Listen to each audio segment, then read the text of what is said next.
गुरु नानक देव जी यात्रा करते हुए सुल्तानपुर लोधी पहुंचे। वहां पर एक पीर खरबूजा शाह रहते थे। वह एक नदी के किनारे रहते थे। उनका नाम खरबूजा शाह इसलिए पड़ा क्योंकि उनके पास जो भी पीर फकीर आते थे वह उनको खरबूजा देते थे। जब कोई पीर खरबूजा शाह का दिया हुआ खरबूजा खा लेता था तो खरबूजा शाह उनसे कहता था, तुमने मेरा दिया हुआ खरबूजा कैसे खा लिया है? मुझे मेरा खरबूजा वापस दो। उस पीर ने तो खरबूजा खा लिया होता था, तो फिर वह खरबूजा शाह को खरबूजा कैसे वापस कर सकता था? खरबूजा शाह उनसे बोलता था, अगर तुमने मेरा दिया हुआ खरबूजा वापस नहीं किया तो तुम्हें मुझे अपना गुरु मानना होगा। इस तरह वह लोगों को अपना शिष्य बनने पर मजबूर कर देता था। एक दिन गुरु नानक देव जी भाई मर्दाना के साथ पीर खरबूजा शाह के पास आकर बैठ गए।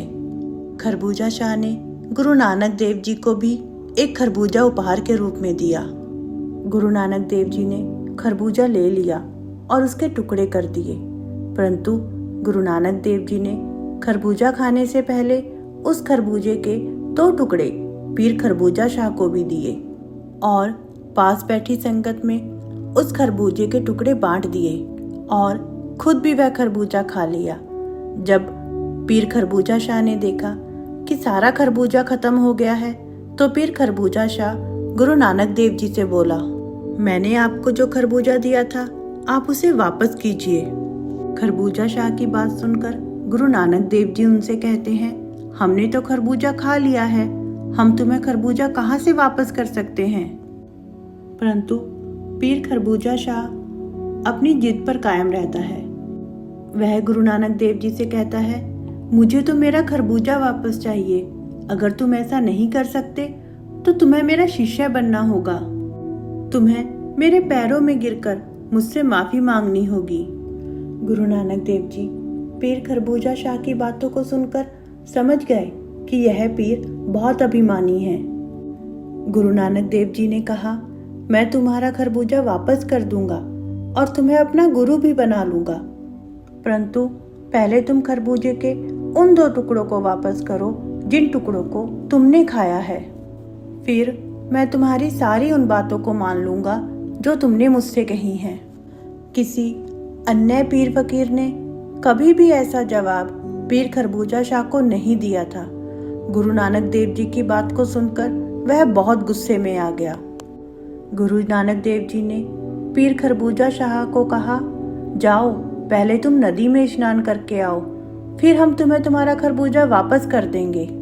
पीर खरबूजा शाह गुरु जी की बात मानकर नदी में नहाने चला गया। जब खरबूजा शाह ने नदी में डुबकी लगाई तो उसे नदी में चारों तरफ खरबूजे ही खरबूजे दिखाई दिए। यह देखकर खरबूजा शाह नदी से बाहर आया और गुरु नानक देव जी से बोला, इन खरबूजों में तो मेरा खरबूजा है ही नहीं। गुरु नानक देव जी बोले, जाओ और जाकर दोबारा देखो, तुम्हारा खरबूजा वही नदी में ही है।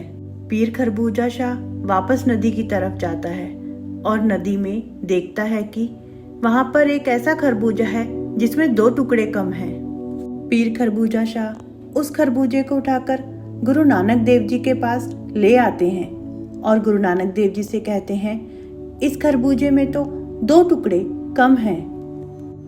गुरु नानक देव जी कहते हैं, खरबूजे के जो टुकड़े संगत ने और मैंने खाए थे वह टुकड़े हमने तुम्हें वापस कर दिए हैं। बाकी जो 2 टुकड़े तुमने खाए थे वह हम वापस क्यों करें? वह 2 टुकड़े तो तुम्हें ही वापस करने होंगे। गुरु नानक देव जी की बात सुनकर पीर खरबूजा शाह अपने आसन से उठा और गुरु जी के चरणों में गिर गया। उसने अपनी भूल के लिए गुरु जी से माफी मांगी। इसके बाद वह गुरु जी का शिष्य बन गया।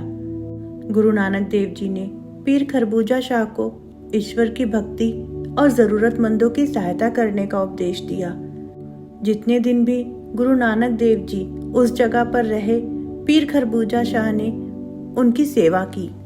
जब भी गुरु नानक देव जी नदी में स्नान करने के लिए जाते थे तो पीर खरबूजा शाह गुरु जी के कपड़ों को अपने हाथों में पकड़कर नदी के किनारे पर खड़ा रहता था। वह गुरुजी की भक्ति में बहुत लीन हो गया था। एक दिन खरबूजा शाह पीर गुरु नानक देव जी से कहते हैं, गुरुजी, अब मैं मेहमानों की सेवा नहीं कर सकता हूँ। अब मुझ में इतनी शक्ति नहीं रही है। मैं अपनी यह जगह आपको सौंपता हूँ।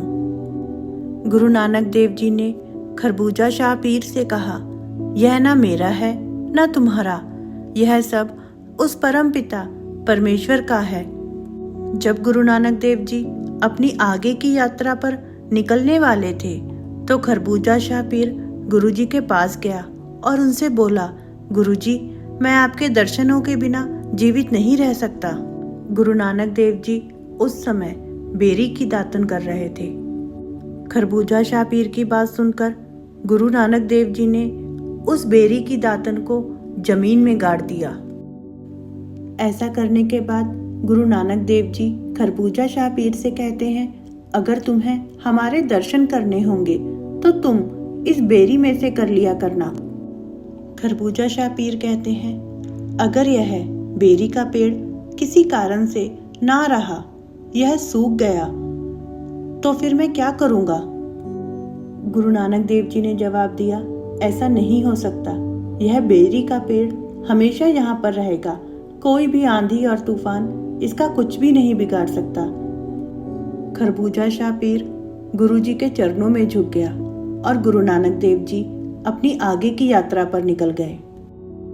गुरुजी के वचनों के अनुसार वह बेरी का पेड़ आज भी स्थित है और उस पर आज भी फल लगते हैं। उस जगह पर आज गुरुद्वारा श्री बेर साहिब स्थित है और संगत वहां पर दर्शन के लिए जाती है। तो दोस्तों, आपको हमारी आज की साखी कैसी लगी? आप हमें कमेंट बॉक्स में ज़रूर बताएं और प्लीज़ हमारे इस चैनल को लाइक, शेयर और सब्सक्राइब ज़रूर कीजिए। कल फिर से मिलते हैं एक नई साखी के साथ।